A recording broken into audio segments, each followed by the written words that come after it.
चलिए बच्चों, आप लोगों के लिए सीबीटी एग्ज़ाम के लिए इम्पोर्टेंट क्वेश्चंस हम बताने जा रहे हैं। अगर आप चैनल पर नए हैं तो प्लीज़ चैनल को लाइक करिए, शेयर करिए एंड सब्सक्राइब जरूर करिए।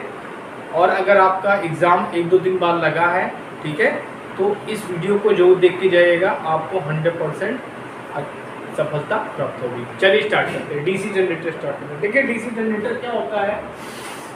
डीसी जनरेटर, ये आपका डीसी जनरेटर है।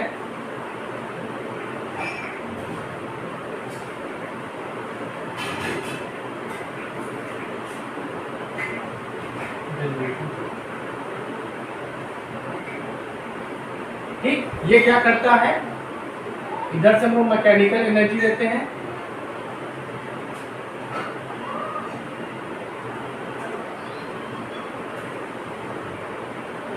तो इसको कन्वर्ट करता है आपका इलेक्ट्रिकल एनर्जी में। इसमें करता है इलेक्ट्रिकल एनर्जी में, ये कन्वर्ट करता है। ठीक, क्या होता है ये। दूसरा पॉइंट क्या है, ये फैराडे के नियम पे काम करता है। फैराडे के इलेक्ट्रोमैग्नेटिक इंडक्शन पे काम करता है। इलेक्ट्रोमैग्नेटिक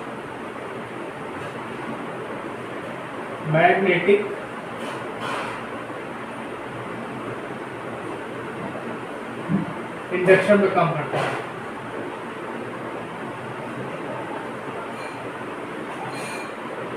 ठीक है, ये भी आपसे क्वेश्चन पूछ सकता है कि जो आपका डीसी जनरेटर है ये किस सिद्धांत पे कार्य करता है, तो ये फैराडे के इलेक्ट्रोमैग्नेटिक इंडक्शन पे कार्य करता है।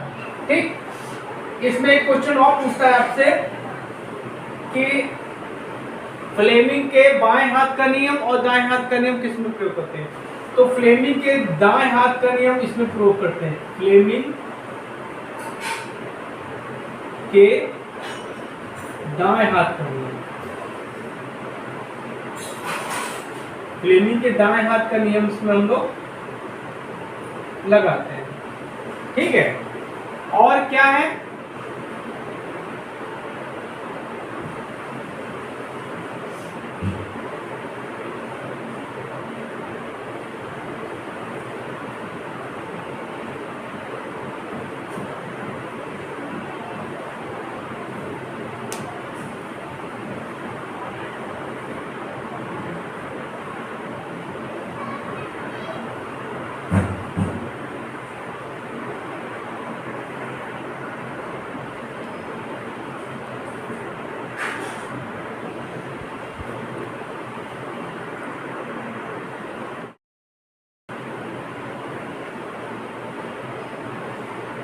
अब देखिए डीसी जनरेटर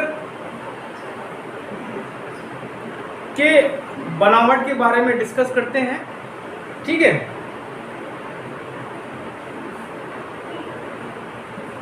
देखिए डीसी जनरेटर में होता है आपका योग। क्या होता है, योग। ठीक, योग को बोलते हैं हिंदी में ढांचा। क्या बोलते हैं, ढांचा। ये किसका बना होता है, कास्ट आयरन का। ठीक है, और कास्ट स्टील का। ये छोटी मशीन के लिए,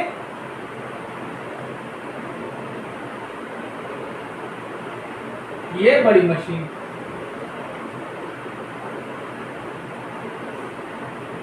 ठीक है, इसका जो आर्मेचर बना होता है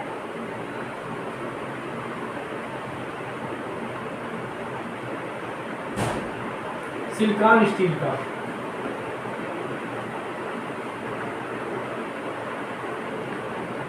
ठीक, थिकनेस क्या होती है, 0.35 mm²।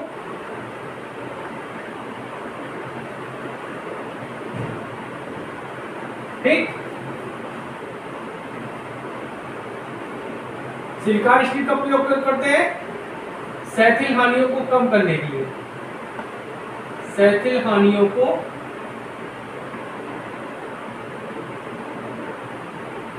कम करने के लिए।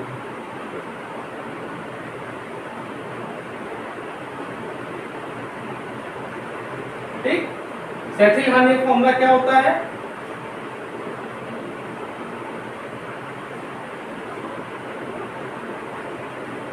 के ई डी मैक्स की power 1.6 F into D.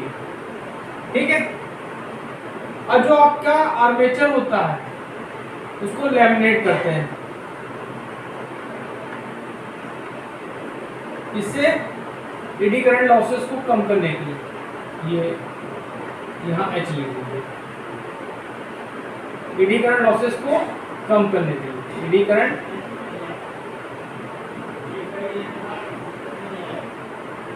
Losses को कम करने के लिए। एडी करंट लॉसेस का फॉर्मूला क्या होता है? W equal to k e d max square f square t square b. ये आपको लॉसेस भी याद करने हैं। क्वेश्चन ये भी पूछ सकता है आपसे, सीबीटी एग्जाम है, आपसे कहीं भी क्वेश्चन ये पूछ सकता है। ठीक है। योग का काम काहे के लिए होता है? योग का काम क्या है? फ्लक्स को पाथ देने के लिए, फ्लक्स को रास्ता देने के लिए।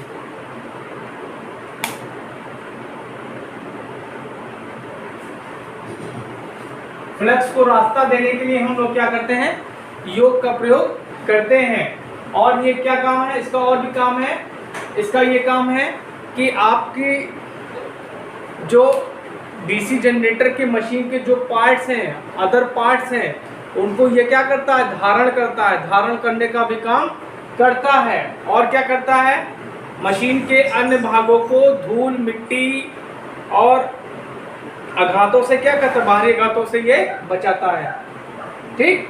आर्मेचर क्या होता है? आर्मेचर क्या करता है? मेन मैग्नेटिक फील्ड में घूमता है, जिसके कारण क्या होता है? फ्लक्स को ये काटता है, फ्लक्स को काटता है तो इसमें एक ईएमएफ उत्पन्न होता है। ठीक है, इसको नोट कर लीजिए।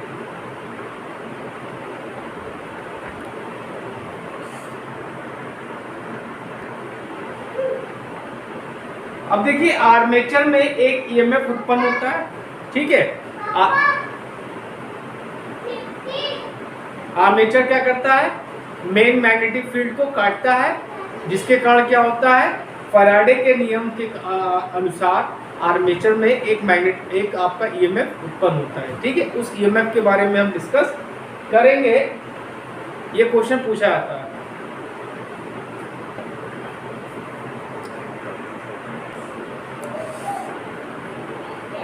अब देखिए, आर्मेचर में जो आपका ईएमएफ उत्पन्न होता है उसके बारे में डिस्कस करेंगे। ये भी क्वेश्चन 100%, एक क्वेश्चन, दो क्वेश्चन जरूर आएगा। ठीक है।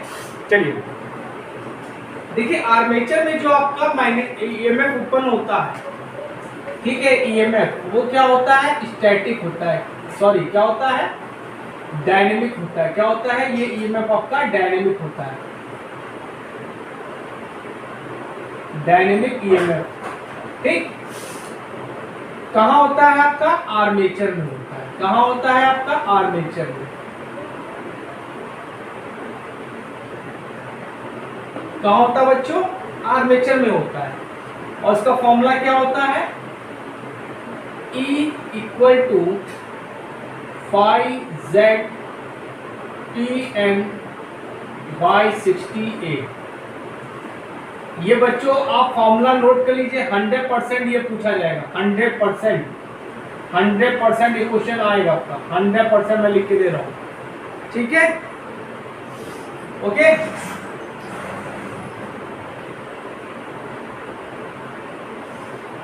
अगर लैप बाइंडिंग होगी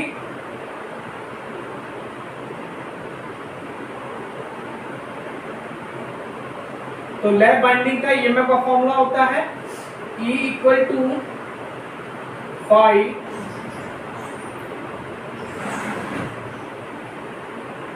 ZN बाई 60। आपका ये लैप बाइंडिंग का होगा। लैप बाइंडिंग का लिए यूज करते हैं हम लोग? मोर करंट के लिए।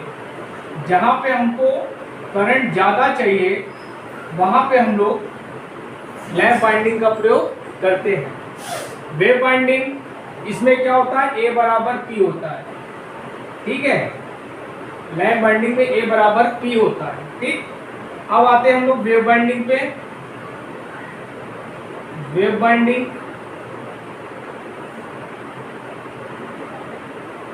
ये जहां पे हमको मोर वोल्टेज चाहिए, मोर वोल्टेज, जहां पे हमको मोर वोल्टेज चाहिए वहां पे हम लोग वेव बाइंडिंग का प्रयोग करते हैं। इसका फॉर्मूला होता है equal to Z by ZN PN by 120। Note कर लीजिए, ठीक है। मोर करंट हमको मोर करंट कहाँ यूज होती है, मोटर में, और ये आपका जनरेटर है।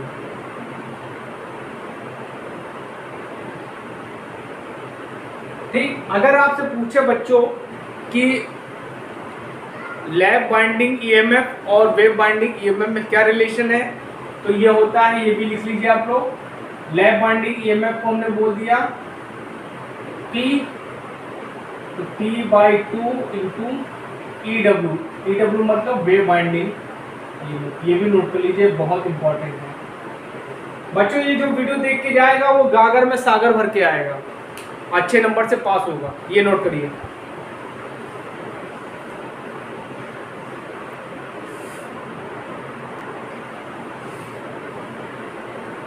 देखिए क्वेश्चन पूछता है आपसे पोल शू, पोल शू,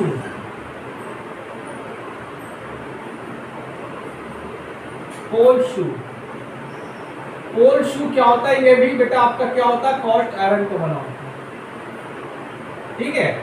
पोल शू क्या होता है, इस प्रकार का इसका आकार होता है।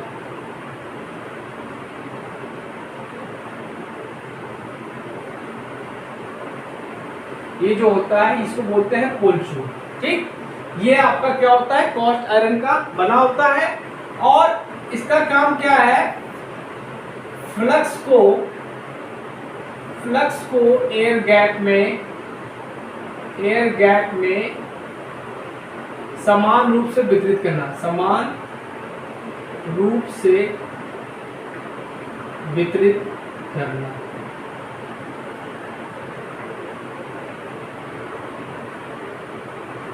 ठीक।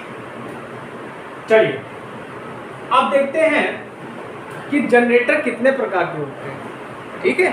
जनरेटर आपके कितने प्रकार के होते हैं, ठीक। एक ही नज़र में देख लेते हैं, ठीक, क्योंकि आप लोगों के पास टाइम नहीं है। अगर आप लोगों ने साल भर नहीं पढ़ा है तो कुछ नहीं पढ़ा आपने, ठीक है।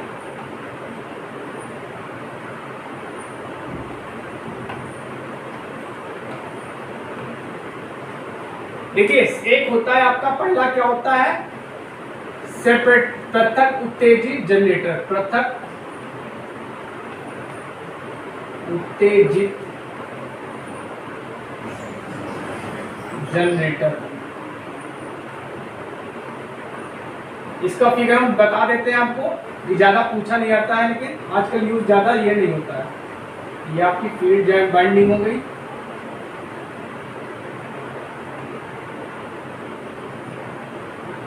ये आपका RF हो गया, और ये आपका क्या हो गया, BF हो गया। मतलब ये ऐसा जनरेटर है जिसको एक्साइटेड, जिसकी फील्ड को एक्साइटेड करने के लिए हमको दूसरे सोर्स की जरूरत पड़ती है। सोर्स क्या आपका बैटरी हो सकता है, ठीक है, टरबाइन हो सकता है, ठीक है, और ये आपका क्या हो गया,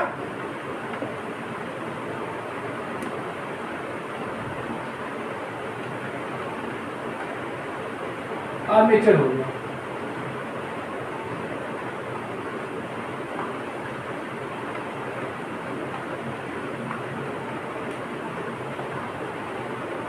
प्लस माइनस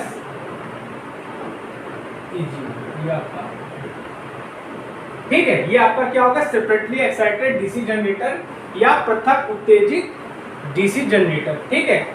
इसका प्रयोग हम लोग बहुत पहले करते थे, लेकिन अब नहीं करते हैं। इसमें क्या होता है, फील्ड वाइंडिंग को एक्साइटेड हम दूसरे सोर्स के द्वारा करते हैं, ठीक है, ओके। ये आपका RL हो गया, ठीक। अच्छा इसको नोट कर लीजिए।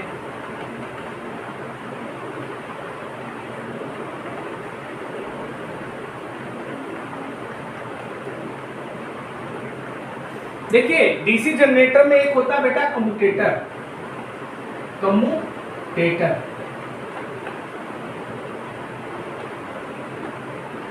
कम्यूटेटर को बोलते हैं हम लोग, तो क्या बोलते हैं कम्यूटेटर हिंदी में, क्या बोलते हैं अभी याद नहीं आ रहा क्या होते हैं। कम्यूटेटर किसका बना होता है? हार्ड ड्रॉ कॉपर का बना होता है। हार्ड ड्रॉ कॉपर का,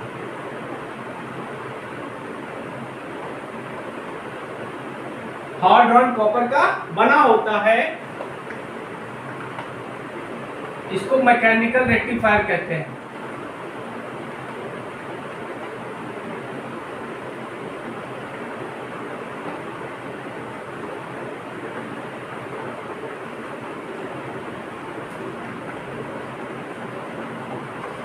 इसको बोलते हैं मैकेनिकल रेक्टिफायर।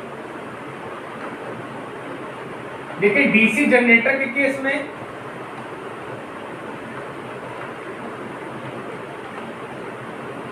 ये क्या करेगा? एसी को डीसी में बदलता है, एसी को डीसी में।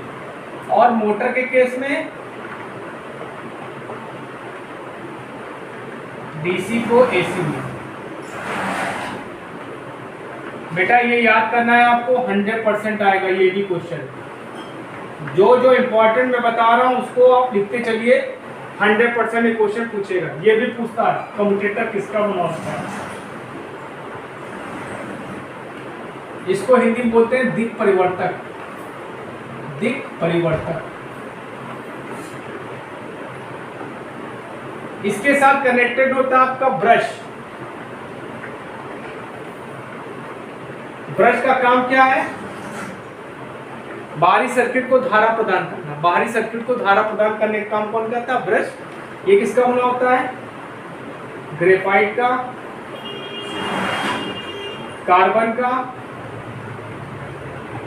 और कॉपर का। जहां पे हमको मोर करंट चाहिए वहां पे हम कॉपर का प्रयोग करते हैं। ठीक है, नोट कर लीजिए।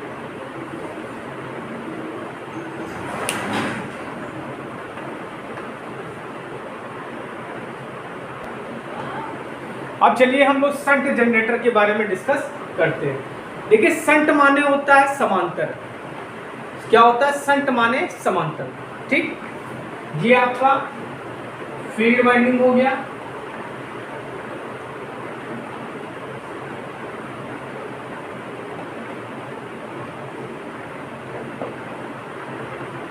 ये हो गया आपका आर्मेचर।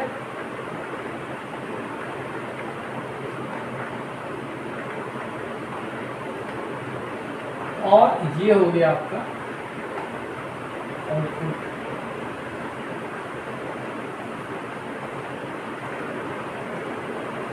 ठीक, चलिए देखिए ये पॉजिटिव, ये ब्रश हो गया। ये होता है आपका आर्मेचर रेजिस्टेंस। इसकी वैल्यू हम लोग क्या रखते हैं? 0.5 ओम टू 1 ओम रखी जाती है। क्यों? क्योंकि जिससे आर्मेचर ड्रॉप क्या हो? ज्यादा ना हो। ठीक है, आर्मेचर ड्रॉप ज्यादा ना हो। ठीक, ये आपका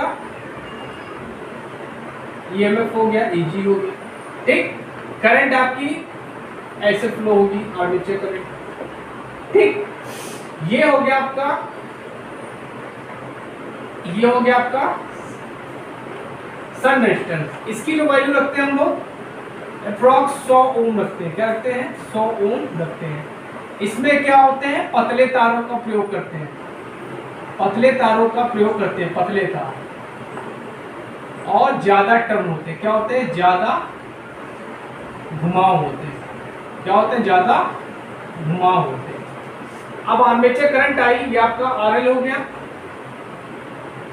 आर्मेचर करंट आई तो ये आपकी शंट करंट हो गई, तो ये आपकी लोड करंट होगी। ठीक, यहां पे जो होगा ये होगा आपका वोल्टेज। ठीक, ओके।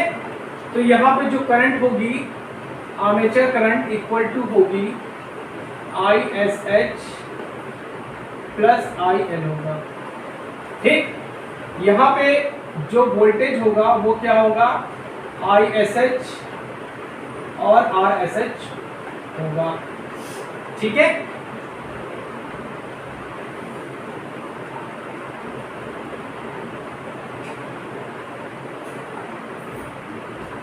और यहाँ पे जो वोल्टेज होगा वो क्या होगा EG माइनस IA RA।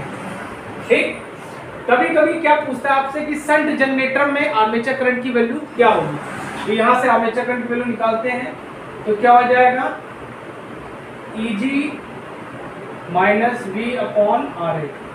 ये हो गई आपकी आर्मेचर करंट की वैल्यू, इसको याद रख लीजिएगा। 100% इंपॉर्टेंट है ये। ठीक, ओके। अब इसका प्रयोग कहाँ करते हैं शंट जनरेटर का, बैटरी चार्जिंग,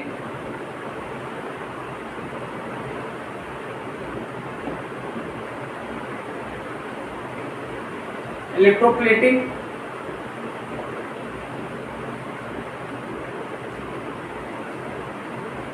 इन सब जगह हम डीसी शंट जनरेटर का प्रयोग करते हैं। ठीक है, और नोट कर लीजिए।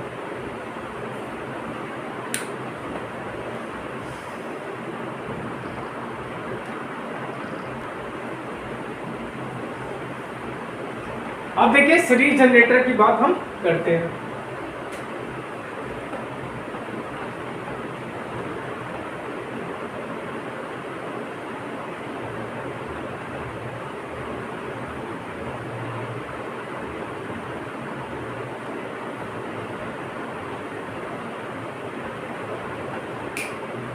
देखिए सीरीज जनरेटर में क्या होता है, ये आपका आर्मेचर हो गया, इसके सीरीज में हम लोग फील्ड वाइंडिंग का प्रयोग करते हैं।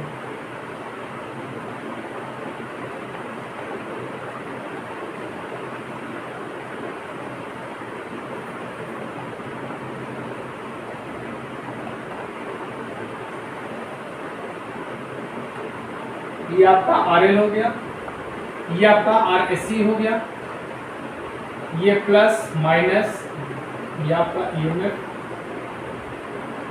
ये आपका RO हो गया।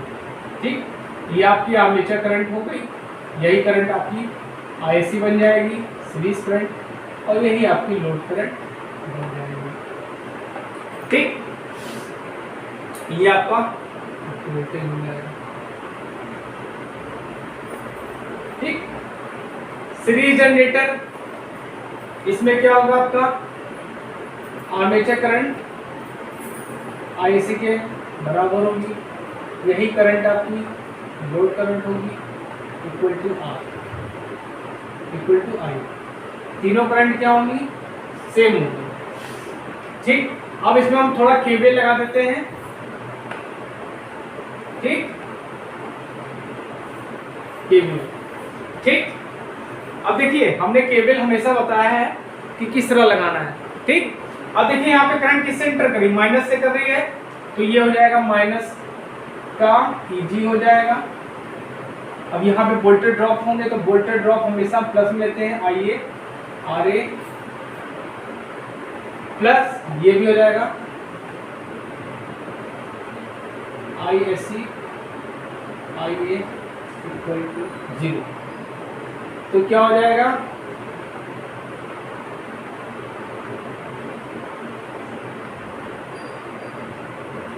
प्लस वोल्टेज भी है, प्लस V इक्वल टू 0। तो क्या हो जाएगा V minus EG, V minus EG equal to IA RA plus ISC। तो यहाँ से आर्मेचर करंट की वैल्यू निकालेंगे तो क्या हो जाएगा V minus EG upon RA plus R।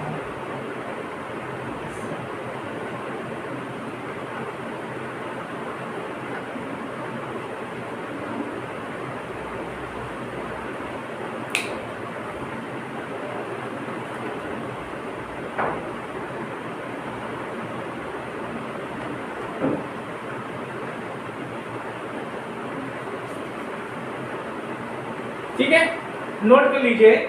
और इसमें क्या होगा, इसमें हम क्या करेंगे,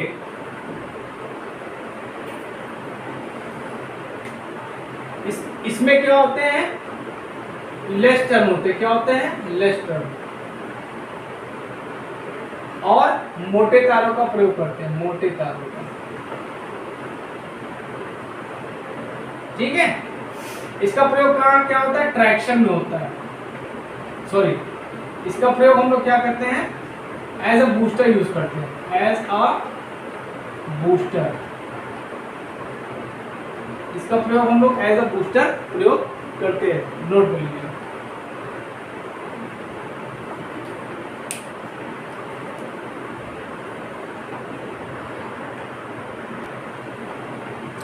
चलिए थोड़ा दक्षता के बारे में डिस्कस कर लेते हैं। ठीक है, जो मैं क्वेश्चन बच्चों आपको बता रहा हूँ उसको आप 100% पढ़ के जाइए, जो 100% लिख रहा हूँ, क्योंकि ये क्वेश्चन पूछे गए हैं। ठीक है, एक होती है आपकी मैकेनिकल इफिशिएंसी, इसको बोलते हैं यांत्रिक दक्षता।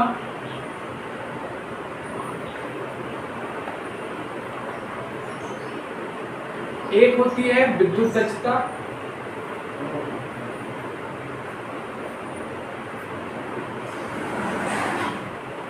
और एक होती है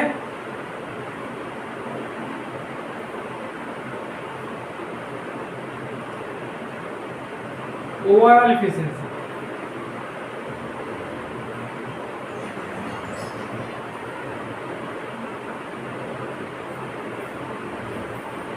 इसका फॉर्मूला होता है ईटा एम।